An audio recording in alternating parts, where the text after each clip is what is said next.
ఈ చిన్ని కథ మీ జీవితాన్ని మార్చేయొచ్చు. ఒక్కసారి వినండి.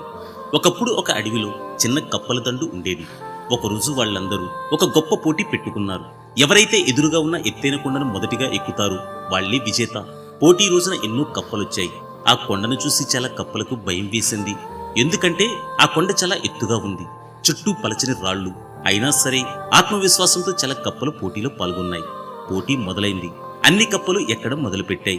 కొంత సమయం తర్వాత కొన్ని కప్పలు కళ్ళు తిరిగి కింద పడిపోయాయి. కొన్ని కప్పలు అమ్మో ఎంత ఎత్తుంది, మన వల్ల కాదు అని దిగిపోయాయి.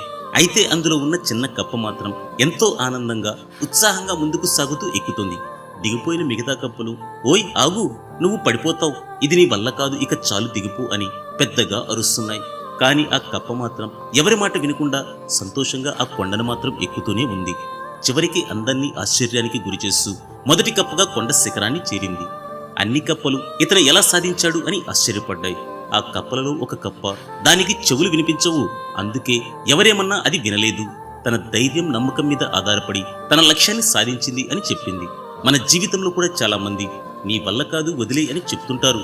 వాళ్ళ మాటలు వినకుండా మన లక్ష్యం పట్ల స్థిరంగా ఉంటే విజయం మనదే అవుతుంది.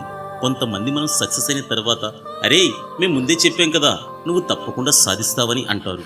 అందుకే మనం ఆ చెవిటి కప్పలాగా ఉందాం, మన లక్ష్యాలను చేరుకుందాం. ఏమంటారు?